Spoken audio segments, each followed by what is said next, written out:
En 1954, aun cuando Gregorio Mendel en 1860, era un monje dominico, descubrió las leyes de la herencia mezclando los famosos chícharos, y casi el mundo científico no le hizo caso hasta 1954, cuando ya con el invento del microscopio y toda la tecnología moderna se descubre y se llega a lo más íntimo de las células. La mayor parte de los científicos ateos en Estados Unidos y en Europa abandonaron de una forma repentina y abrupta la famosa teoría de la evolución. Aunque no se hicieron cristianos, ellos honestamente dijeron, después de saber que el ADN impide la evolución, no podemos seguir enseñando eso.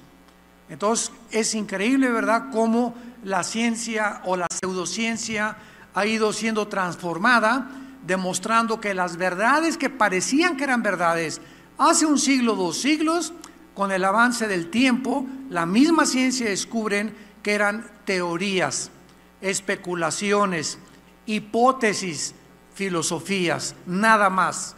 Por eso tenemos que estar atentos todos los seres humanos, principalmente los cristianos, cuando oímos pues que se descubrió el hoyo negro. Ya cuántos quieren agarrar una nave para irse al hoyo negro.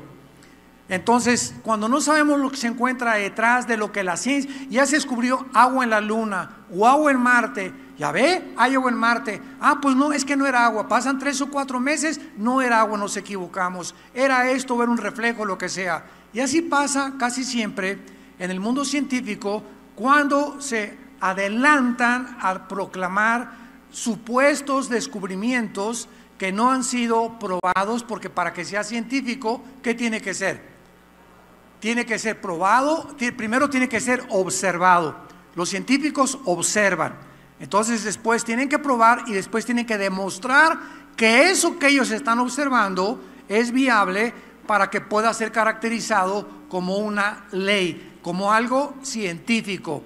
Mientras no se ha demostrado en un laboratorio, a través de probetas, tubos de ensayo, etcétera, etcétera, no puede ser caracterizado como científico, como no lo es la famosa teoría de la evolución, que se sigue enseñando desgraciadamente en la mayor parte de las secundarias, preparatorias y universidades del mundo.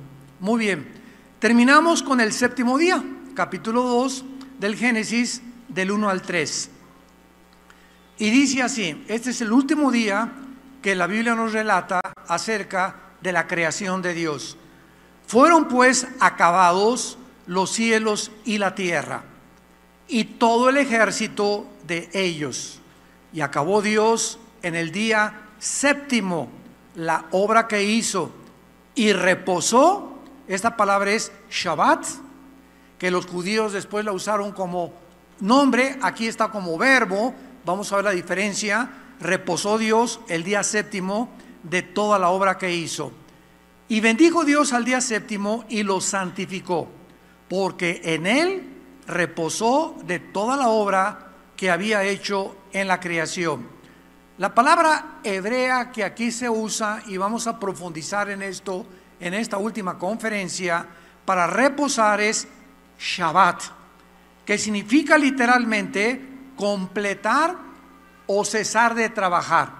Entonces, cuando Dios dice que Él reposó el séptimo día, no significa que le dijo al arcángel Miguel: tráiganme una hamaca porque estoy cansadísimo de todo lo que he hecho, necesito 3 días de vacaciones. Entonces no significa que Dios se haya cansado. Dice Isaías capítulo 40 que Dios no se cansa ni desfallece. No es como nosotros. Dios no está sujeto, ni las criaturas del mundo espiritual, a las leyes físicas, ni a las 4 dimensiones en las que tú y yo habitamos en este universo cerrado, que es el que Dios creó con leyes cósmicas inexorables. Muy bien, la palabra Shabbat aquí no es un nombre propio para el séptimo día, porque repito, es un verbo.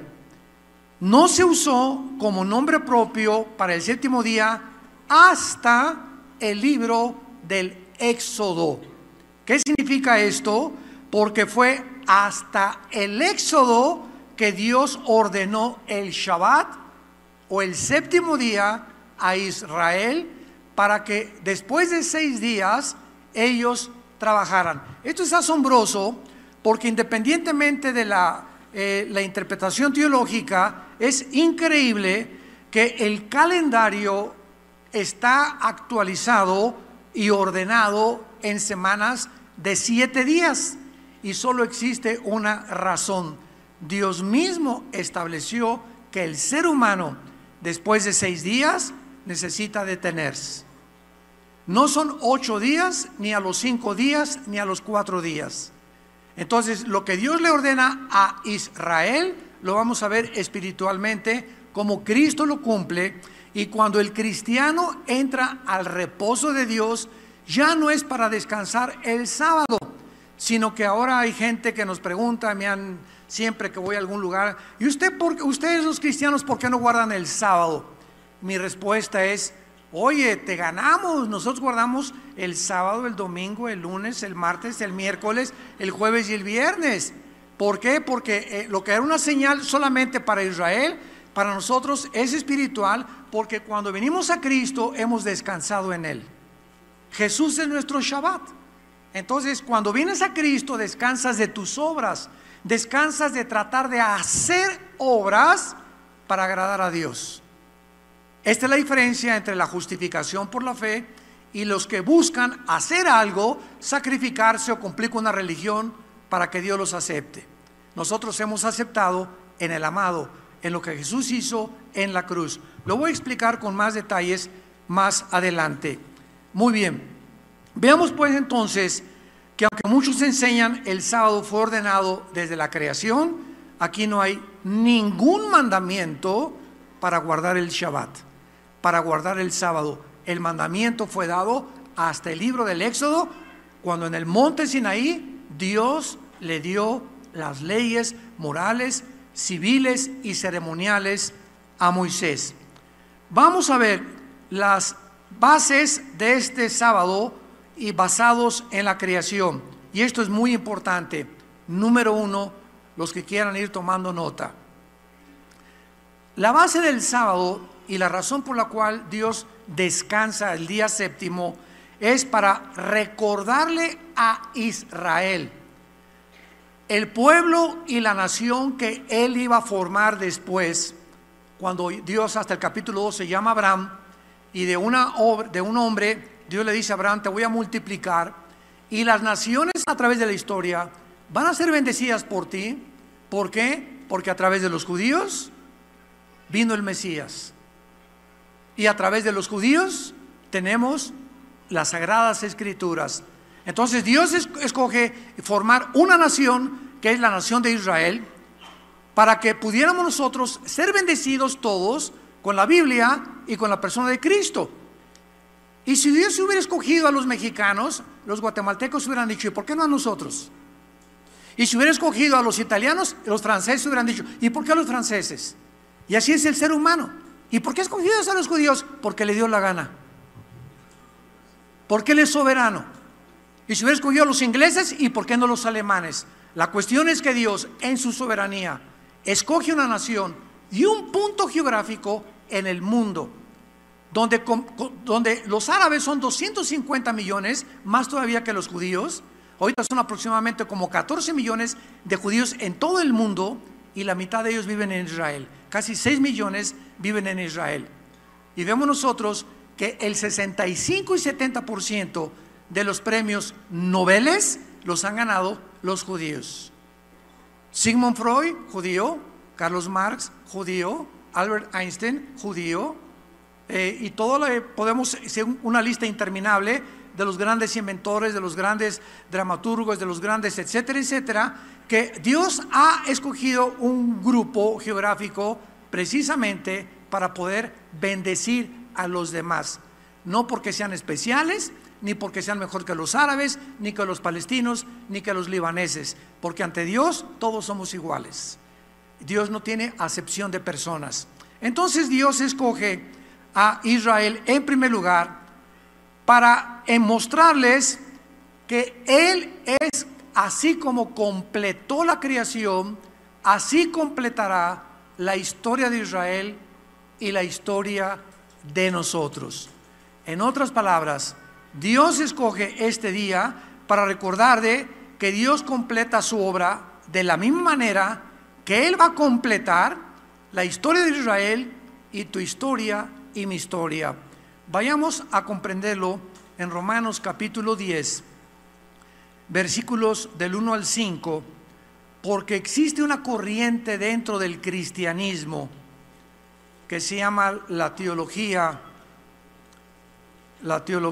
de la que se quieren liberar, la teología del reemplazo. No sé cuánto la han escuchado, que Dios ya acabó con Israel, que la iglesia ha entrado a formar parte y a tomar el lugar de la nación de Israel.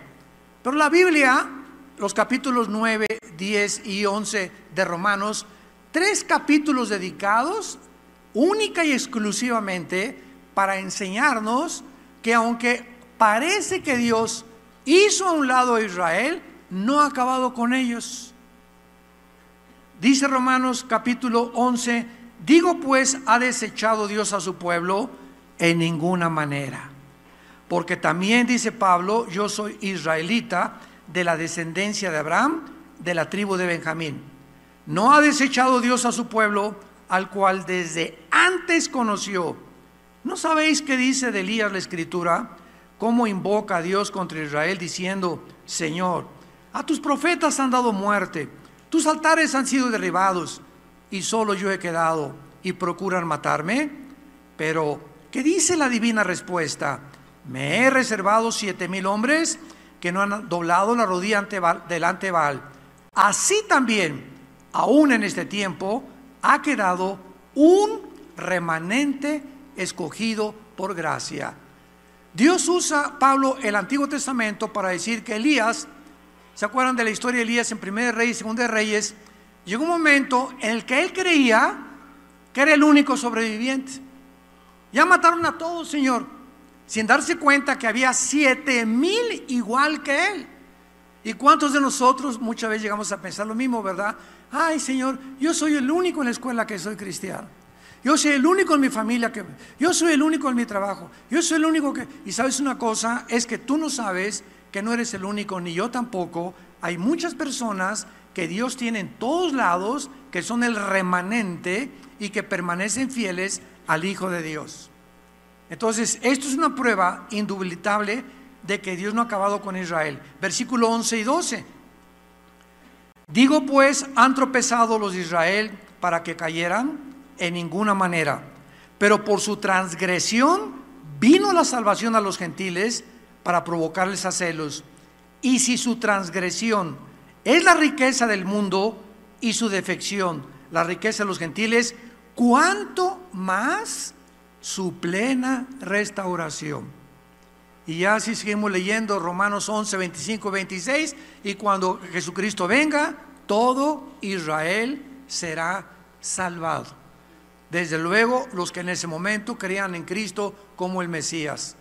Y así como han muerto muchos gentiles sin Cristo, no significa que el hecho de que una persona sea israelita, no significa que el hecho que una persona sea judía, se pueda creer que esa persona es salvada y escogida por Dios.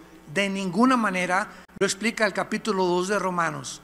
No todo el que nace o es heredero de Abraham físicamente o genéticamente tiene la salvación, sino el que ha sido circuncidado en su corazón. Solo los judíos que realmente han creído en Jesucristo, que se les llama ahorita mesiánicos, son los que verdaderamente tienen la salvación. Habrá millones de judíos también que se van a condenar eternamente. Y esta es la razón por la cual ahorita hay movimientos en el mundo mesiánicos, gracias a Dios por ellos, pero qué triste cuando los cristianos oímos, pues ya el hermano se fue a una iglesia que es como sinagoga, y es como que le están echando las raíces hebreas, y es una iglesia mesiánica, y ya se ponen la kipá, los hermanos de judío tienen la cara que yo de oaxaqueño, y se visten ya como los judíos y quieren a celebrar todo como los judíos y quieren guardar el sábado otra vez, sin entender que el hecho de que tú creas que te quieres regresar o hacerte judío, no lo vas a hacer. Es como hacer un perro gato o un gato perro, porque no puedes cambiar su naturaleza por sus genes. La genética biológicamente nos impide cambiar de género. Si tú tienes el cromosoma Y, eres macho camacho. Si tienes los 2X, eres mujer. Entonces, ¿qué nos hace hombres y qué nos hace mujeres? Los cromosomas. Entonces, si tú tienes el cromosoma X, eres mujer, y si tienes el Y, eres hombre. Las mujeres no tienen el cromosoma Y. Muy bien, en segundo lugar, como apóstol del Señor del sábado, en segundo lugar, Pablo abroga la ley y las regulaciones de las observancias que los judíos tenían que cumplir bajo el Antiguo Testamento, como algo que la iglesia no tiene que guardar. Las 7 fiestas judías que Dios le dio, que eran de Dios a Israel, que es la Pascua, los panes sin levadura, Pentecostés, el día de la expiación, las trompetas, el Sucot, etcétera, etcétera. Nosotros, por ejemplo, como iglesia, celebramos el Sucot entre octubre y noviembre. Ahí en la iglesia de Santa Fe lo hemos hecho, en la iglesia del norte, no como una obligación que tengamos los cristianos que cumplir, sino para mostrarle al pueblo qué se encontraba detrás de la fiesta del Sucot, porque es la que vamos a celebrar cuando muramos, es la primera que vamos a celebrar con Jesucristo. Enseñarles qué es la fiesta del Sucot, pero no para guardarla, sino para ilustrar qué se encuentra detrás de esa fiesta, que es Jesucristo. Entonces, el cristiano, bajo el nuevo pacto, lo vamos a ver poco a poco, no está obligado a regresar a las leyes ceremoniales del Antiguo Testamento. En el Antiguo Testamento los hombres no se podían rasurar. En el Antiguo Testamento las personas no podían comer carne de puerco. En el Antiguo Testamento tenían el sábado que guardarlo, tenían que matar un becerro, tenían que matar corderos. Los más pobres, como la Virgen María y José, los padres de Cristo, eran tan pobres que el día del sacrificio tuvieron que ofrecer un palomino, que eran las aves para las personas que eran muy pobres. Entonces todo eso ya perteneció a Israel, y tenemos que entender la diferencia entre la iglesia, que es una entidad completamente diferente, a la nación de Israel. Vamos a ver poco a poco. Por ejemplo, comencemos con Colosenses capítulo 2, donde el apóstol Pablo, a esta iglesia que querían regresar al legalismo otra vez, a comenzar a dejarse la barba, y los que nos la dejamos no significa porque queremos cumplir la ley de ninguna manera, ¿verdad? O sea, ya no es nada obligatorio para nosotros los cristianos. Dice así Colosenses 2, 16 y 17. Miren lo que dice Pablo a la iglesia: nadie los juzgue ya.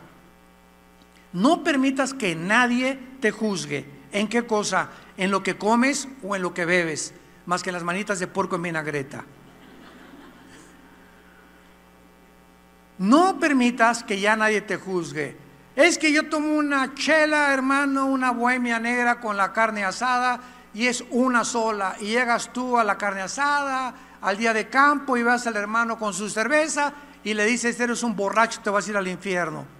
¿Qué estás haciendo? Le estás señalando y lo estás juzgando. El hermano te va a contestar: ¿sabes una cosa? La cerveza y la levadura que tiene es 1000 veces más nutritiva que la panza de Santa Claus que tú tienes. Oye, es que mira, esa persona se tatuó. Si eres gordo, no te atrevas a juzgar a nadie que está tatuado, porque más daño le haces al templo, porque tú no eres templo, eres la catedral del Espíritu Santo. Entonces comenzamos a estar buscando en las cosas superficiales. ¿Qué es lo que hacemos? Que el hermano toma vino, que no toma vino, que toma esto y eso, y comenzamos a vivir una vida, un cristianismo superficial, legalista se llama esto. Y lo que Dios ve es el corazón. El hermano, ¿supiste que puso árbol de Navidad? Y el árbol de Navidad era de los babilonios. Y es un paganismo. Yo no pongo árbol de Navidad. Imagínense el hermano que dice, yo no pongo la Navidad. Y está en la Navidad, pues fueron a los tacos del jefe, y pues hay un árbol de Navidad, su comidita y todo lo que quieras, ¿verdad? Y con las caras así. Y están los demás personas en Navidad, jingle bells, noche de paz, contentos, alegres. Y dice Dios al ángel Gabriel, ve a ver a los que no pusieron árbol, ponles una palomita. Y a los que pusieron árbol, ponles un tache. ¿Se imaginan a Dios juzgándonos por lo que estamos haciendo o dejamos de hacer? ¿Qué es lo que ve Dios? Dice la Biblia, el reino de Dios, Romanos 14, no consiste en bebida, comida, sino en paz y gozo en el Espíritu Santo. Si tú pones tu árbol de Navidad y estás contento y gozoso, es lo que le interesa a Dios. Y si no pones árbol de Navidad y estás con tu jeta de este tamaño y maltratas a tu esposa y eres una persona que durante todos los 11 meses anteriores del año ni siquiera tuviste una relación con el Señor, ¿tú crees que por no poner árbol ya vas a ser más aceptado por Dios que por aquellos que lo pusieron? Lee Romanos 14. Ya no juzguen unos un día de otro día, uno que sea ser vegano, el otro que come puerco, hay otro que toma la cerveza y el vino con su comida, otro es puro agua y limón. Pero esta es la cuestión, ya nadie los juzga en comida o en bebida, o en días de fiesta, luna nueva o shabbats, o días de reposo, todo lo cual es sombra de lo que ha de venir, pero el cuerpo es de Cristo. Todo lo que Dios le da en el Antiguo Testamento a los judíos eran señales, eran símbolos, y una señal o una sombra apunta todo hacia la cruz. Viene el Mesías en la cruz y Él cumple todo lo que Dios mandó en la ley en el Antiguo Testamento. Y lo cumple Cristo en nuestro lugar. Y en ese momento, al cumplir Cristo todo lo que el Antiguo Testamento o los 10 mandamientos mandaba Dios que fueran guardados, Jesús los cumple en nuestro lugar. Y el momento en que tú recibes a Cristo, Dios nos declara ante el tribunal cósmico justos, sin serlo, por gracia. En otras palabras, la Biblia dice en Santiago, si tú fallas en un mandamiento, te haces culpable de los 10. Nadie desde Adán hasta nuestros días, nadie ha cumplido los 10 mandamientos. Pues yo no robo, o que no eres ladrón, pero eres chismoso. Como el joven que se acercó a Cristo, Señor, ¿qué tengo que entrar al cielo, guardar los mandamientos? Los he cumplido todos. ¿Y qué le dice Cristo? Vende todo lo que tienes.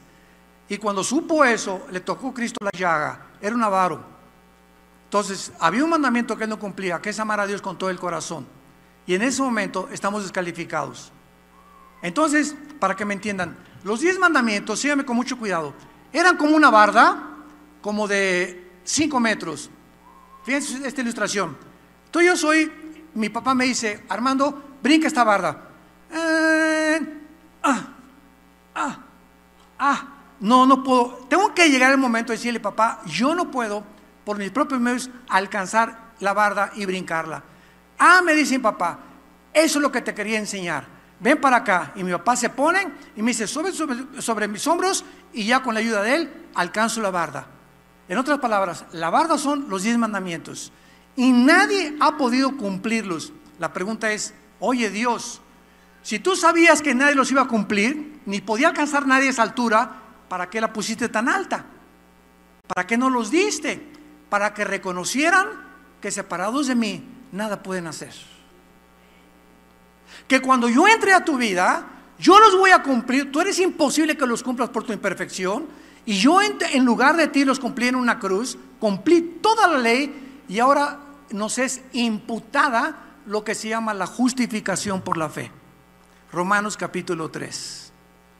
Somos declarados justos por Dios, no porque lo seamos, sino porque alguien en nuestro lugar hizo la justicia y cumplió la justicia que nosotros nunca hubiéramos podido cumplir. Por eso la salvación no es por obras, es por gracia. Porque por obras nadie alcanza la barda, Nadie alcanza a cumplir las leyes de Dios.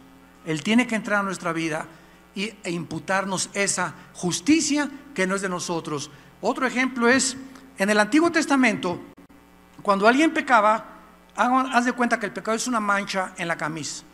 Entonces, cuando alguien pecaba, se manchaba la camisa y venía corriendo al altar, ofrecía un sacrificio y en ese momento salía del altar cubierto. Pero ahí estaba la mancha. Solamente el sacrificio cubría los pecados hasta que llegara el Mesías. De la cruz para nuestros días, cuando nosotros pecamos, dice la Biblia, venimos a la cruz y esa mancha no nos las deja, sino que ahora Dios la borra. Nunca me acordaré de tus pecados, y nos cubre este saco, es la justicia de Cristo, y me pongo la justicia de Cristo y ahora me acerco a Dios, no en mi justicia, no en mis méritos. Señor, ya cumplí tu ley, ya hice un asilo de ancianos, ya hice un orfanatorio, ya le regalé en Navidad dulce a los niños, ya me estoy portando bien, no vengo ante ninguna obra que yo haya hecho a Dios. Y cuando me dice Dios, ven como limosnero, déjame que yo te cubra, de ahí en adelante los cristianos somos cubiertos con una justicia que no es de nosotros, es la justicia de Jesús. Pero al vernos Dios con esta justicia,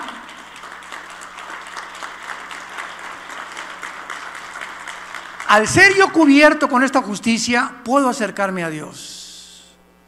Ya no en mis méritos, no en mis propios, dice Hebreos capítulo 10, acerquémonos pues sinceramente ahora por la sangre de Jesucristo, por el camino nuevo y vivo que Dios nos abrió por medio de la sangre de su muerte en la cruz. Entonces, cuando yo oro hoy en la noche o en la mañana, cuando me levanto y le digo, Padre Santo que estás en los cielos, Él me oye no porque yo sea bueno, no porque lo merezca, no porque yo sea digno. No hay nadie digno, todos somos indignos ante Dios. Vengo y me acerco a Dios en los méritos de su Hijo, mi Salvador, que vive dentro de mí, y vengo en tu nombre, Jesús, a acercarme a tu Padre.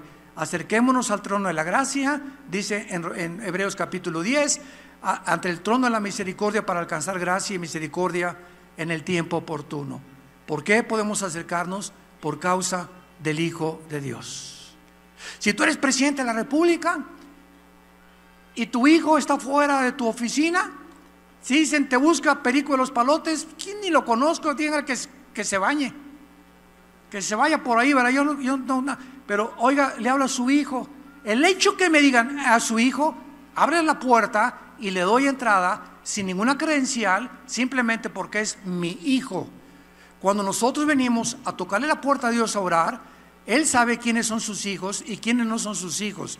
Dice la Biblia, Dios no oye a los pecadores, pero Él oye a los que forman parte de su familia y nos da el privilegio de acercarnos a cualquier momento donde estemos, en el carro, en el Nevado de Toluca, en el metro, en cualquier lado, a través de la oración, y se nos abre la puerta repentina y abiertamente. Le mandamos telegramas a Dios y Él nos oye continuamente, porque es de su agrado que sus hijos se acerquen a Él en oración.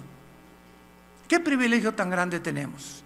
Ya no tenemos que hacer esto o hacer aquello, o cumplir, o irnos de rodillas, o ayunar, o ceremonias.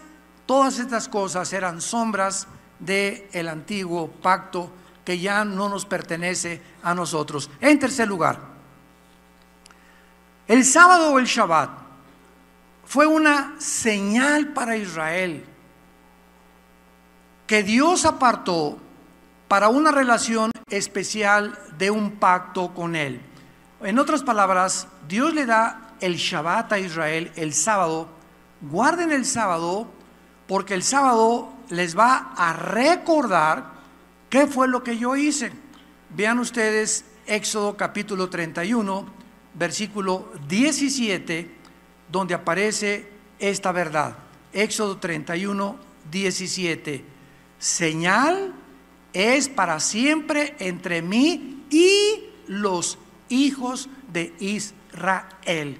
Nosotros somos hijos directamente en el Nuevo Testamento de Dios. Los hijos de Israel celebrándolo por sus generaciones, por pacto perpetuo.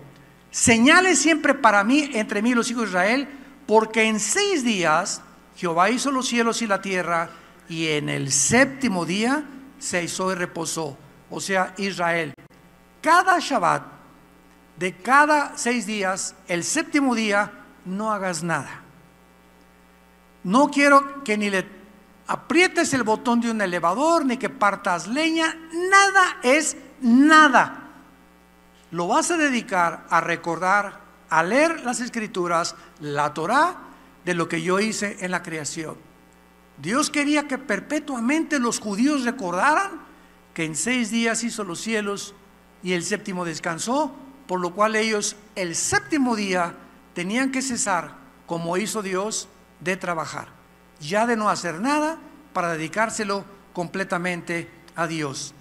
Bajo el Nuevo Testamento, los creyentes ya no se reunían el sábado. Bajo el Nuevo Testamento se reunían el primer día de la semana, Sunday. El domingo, que es el primer día de la semana, a partir del pan, a enseñar y estudiar las Escrituras. ¿Por qué? Lo voy a explicar. Cristo resucita el primer día de la semana, el domingo. El Espíritu Santo en Pentecostés, Hechos capítulo 2, viene el día domingo, el primer día de la semana. Y en ese momento los apóstoles entendieron que venía una nueva creación, porque hasta que Jesucristo y el Espíritu Santo entraron al mundo, Dios no volvió a crear nada. Pero dice 2 Corintios 5:17, el que está en Cristo, ¿quién es la nueva creación? Nosotros. Aleluya. Nosotros somos una nueva creación, completamente nueva, que Dios no había hecho antes. Vuelve a crear dentro de nosotros a Jesús, el Espíritu Santo, porque es lo que está siendo creado. Estamos siendo creados, Romanos 8:28, a la imagen del Hijo de Dios. En Gálatas, Pablo le dice a los Gálatas, hasta que Jesús se ha formado dentro de ustedes. Ahora veamos esta verdad. Por ejemplo, Hechos, cuando ya los apóstoles comienzan a reunirse, Hechos 20, versículo 7. El primer día de la semana, ¿cuándo es? El domingo. Reunidos los discípulos para partir el pan, Pablo les enseñaba, habiendo de salir al día siguiente, y alargó el discurso hasta la medianoche. Ya no era el sábado cuando se reunían a partir el pan. Ahora, después de Pentecostés, los apóstoles y discípulos comenzaron a reunirse el día domingo. Pero vamos a confirmar todavía aún más esto que acabamos de leer. Y vayamos a la primera carta a los Corintios, capítulo 16, para que veamos la corroboración y la confirmación de lo que estamos enseñando. 1 Corintios 16, del 1 al 2. En cuanto a la ofrenda para los santos, hagan ustedes también de la manera que les ordené en las iglesias de Galacia. Cada primer día de la semana, o sea, cada domingo, cada uno de vosotros ponga aparte algo, como lo hacemos cada domingo, la ofrenda o el diezmo, según haya prosperado, guardándolo, para que cuando yo llegue no se recojan entonces ofrendas. Ya ahora los apóstoles partían el pan, recogían las ofrendas, todo lo que hacían era el primer día de la semana. Israel, Dios le dio el 7º día, a nosotros nos dio el primer día, que para ellos es el 8º día. Sígame con cuidado. El número 7, esto es en la gematría, que es el conocimiento de los números de acuerdo a las letras hebreas y griegas. Gematría con G de Jorge, perdón, de Gárgara. En la gematría, el 7 representa lo completo, la perfección. Pero todos los nombres de Jesús, admirable, consejero, Dios fuerte, Jesucristo, suman el 8. Esto es increíble. Suman el 8. Nosotros pasamos de lo completo, que es el 7, a aquello que solamente puede ser lo perfecto a la semejanza de Él. David escribía en el Antiguo Testamento: cuando despierte, o sea, cuando muera, seré semejante a ti, despertaré a tu semejanza. Y ahora que nosotros celebramos el primer día de la semana, que es el octavo para ellos, hemos entrado a la perfección con Cristo en nuestra vida. El hombre sin Jesús es un ser humano incompleto. No podrás jamás llegar al final de la meta del propósito de tu vida sin Jesucristo en tu corazón, porque Él ha venido precisamente a mostrarnos estas grandes verdades. En quinto lugar, en el libro de los Hebreos encontramos la expresión precisamente del Shabbat a la iglesia, interpretándonos el Espíritu Santo lo que significa el sábado para nosotros los cristianos. Hebreos capítulo 4. Temamos pues, no sea que permaneciendo aún la promesa de entrar en el Shabbat, que aquí se tradujo el catapausis o el descanso, alguno de ustedes parezca no haberlo alcanzado. Porque también a nosotros se nos ha anunciado la buena nueva como a ellos, pero no les aprovechó el oír la palabra por no ir acompañada de fe en los que lo oyeron. Pero los que hemos creído hemos entrado ¿en dónde? Los que hemos creído hemos entrado en el reposo de Dios, en el descanso de Dios. ¿Qué es lo que nos hace descansar de esa conciencia que nos atormentaba? Y hermano, pues usted no sabe lo que yo fui. He abortado 7 niños, he matado 25 personas.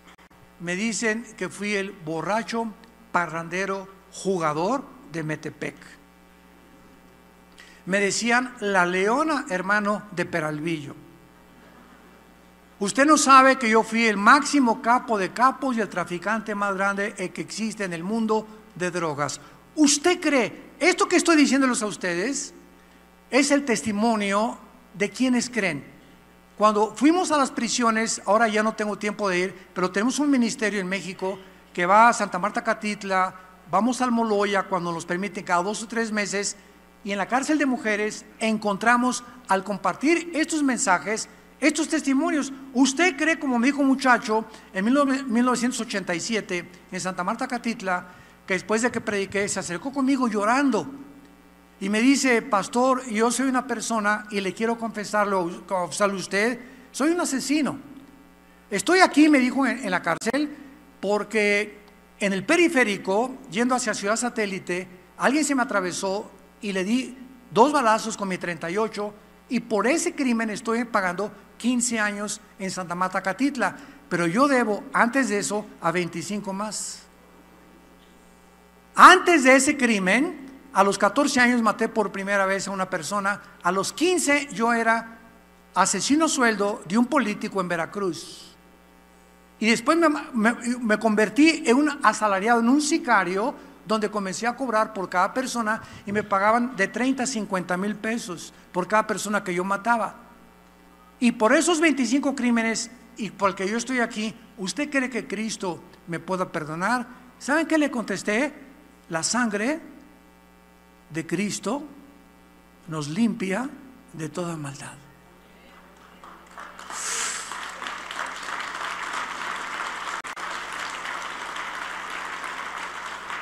Estas son las buenas noticias que mi esposa les compartió hace rato. Las buenas noticias que no importa si tus pecados son como el carbón, como la blanca lana vendrán a ser. Y cuando uno oye este mensaje, que no importa lo que tú hayas hecho, hay perdón en la cruz, a las que hayas abortado, cuántos divorcios tengas, en la cruz, Cristo, lo que tú tenías que pagar por todos esos 25 crímenes, le dije a este hombre, Él los pagó en la cruz por ti. Y las buenas noticias es que si tú le aceptas como tu Señor, Dios te ve como si nunca hubieras pecado. Casi se desmaya de oír esta buenísima noticia. ¿Cómo es posible? Sí. Y claro que no falta quien se acercó a alguien, ¿verdad? Y, ay, sí, que fácil, ¿verdad? Que ya nada más porque a Cristo ya. Pues, y le dije, no, es que no fue fácil. Fue la vida que Él dio en la cruz en nuestro lugar. No fue fácil para Dios.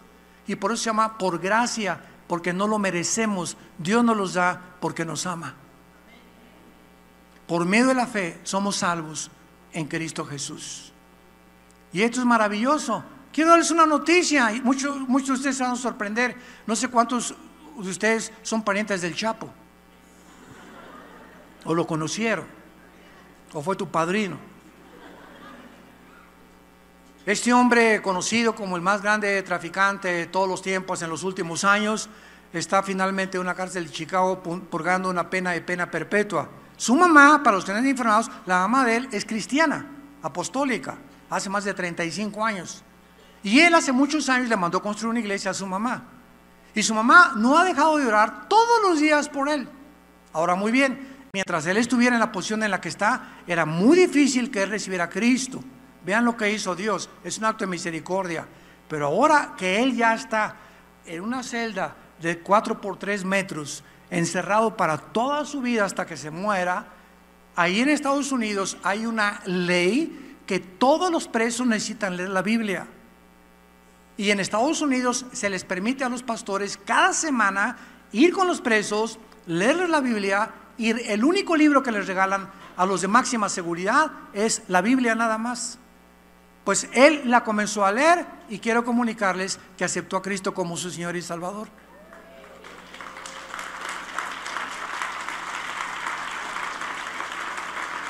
Inmediatamente. Y todo lo que hizo lo pagó Cristo en la cruz.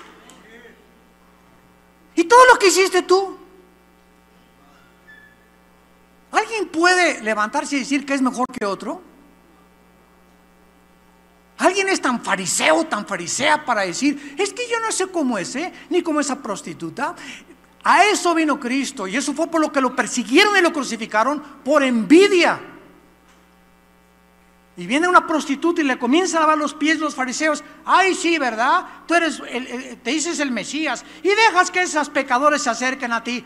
A eso vino, dijo Jesucristo, por los enfermos, no por los que se creen sanos. Y ese es tu problema, y tu problema, y tu problema, y el problema de mucha gente que se creen tan justos delante de Dios, que por ser tan buenos y no son tan malos como los demás, merecen el cielo. Y el cielo es para los reconciliantes pecadores. Porque los que más han pecado son los que más aman a Dios. ¿Sabías eso? Mientras más pecador hayas sido y más te haya perdonado Dios, más es tu agradecimiento y tu amor hacia Él, precisamente por eso, de saber que jamás hubiéramos podido pagar por lo que habíamos hecho y Él tuvo misericordia de nosotros.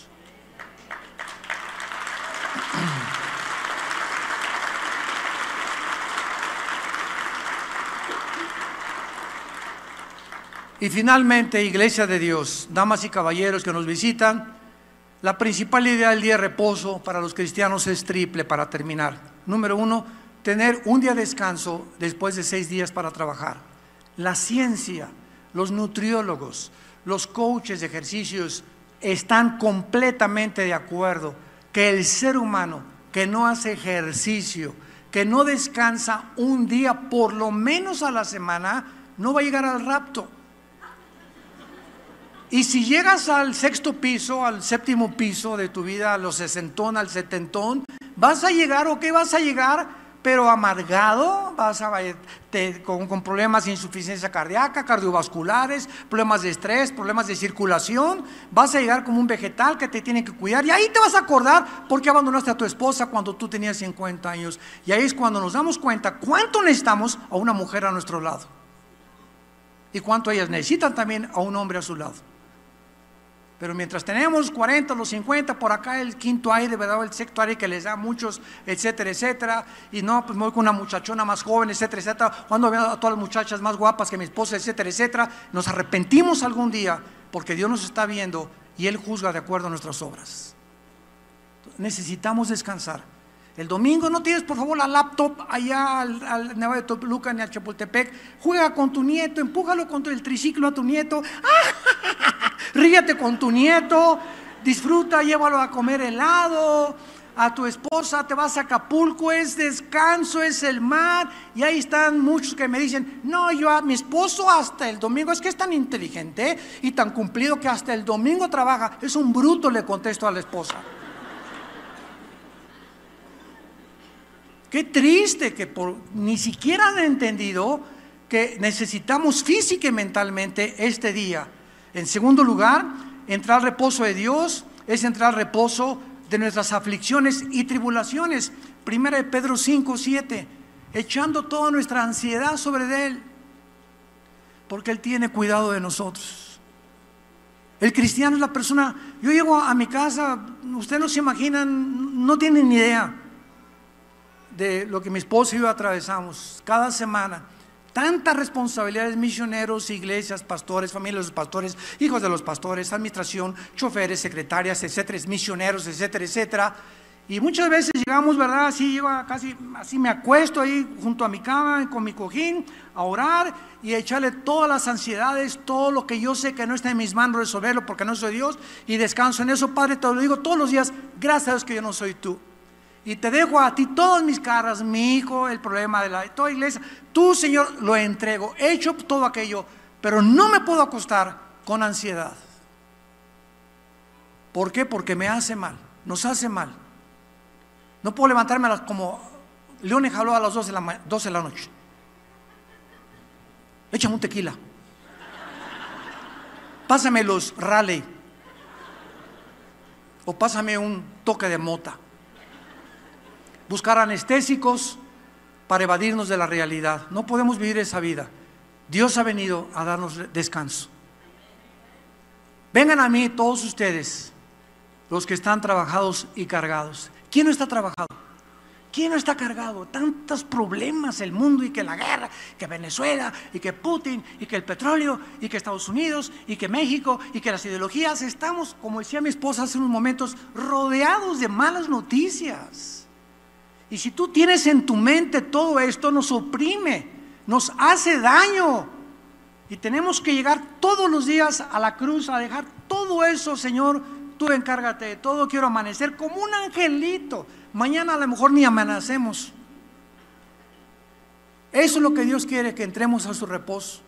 Y los que no han entrado, como dice Hebreos 4, es porque no han creído, no creen que hay un reposo viniendo a la cruz. Y en tercer y último lugar, no estar sujeto a las celebraciones del Estado de Israel, que ahorita continúan ellos con sus fiestas judías. Ya no tenemos por qué celebrar la Pascua, ni celebrar los panes sin levadura, ni los primeros frutos, ni Pentecostés, ni el Rosh Hashanah, ni las trompetas, ni el Yom Kippur, ni la expiación, ni el Sukkot, ni los tabernáculos, porque ya no es obligatorio. Ese es lo que nos libró Dios de las leyes ceremoniales. Ya no tenemos que ofrecer sacrificios, porque el sacrificio ya lo hizo Jesús en la cruz. Y cuando tenemos esta información, somos libres. Somos libres por la ley de la libertad en Cristo Jesús. Somos una nueva creación. Démosle gracias a Dios y alabemos a Dios con todo el corazón. Te damos gracias, Padre, en esta mañana. Gracias con todo nuestro corazón. Yo personalmente te lo doy con toda mi alma de estas palabras que me has puesto, que han venido de la Biblia para tu pueblo, para bendecir a tu pueblo. Gracias, Señor, porque no hay nada perverso ni torcido en tu palabra. Todas ellas son de entendimiento para los que creen y razonables para los que han alcanzado la sabiduría. Gracias, Señor, porque tus mandamientos son como una lámpara a nuestros pies. La verdad nos hace libres y tenemos que conocer la verdad. Y estamos en el camino de conocer más y más la profundidad de tu mente, de tus pensamientos, de tus caminos, que son más altos que los nuestros. Bendecimos esta serie, Dios y la creación, y te pedimos, Padre, que tú la uses en el mundo entero, en todos los idiomas, para que el mundo pueda oír a través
Casts up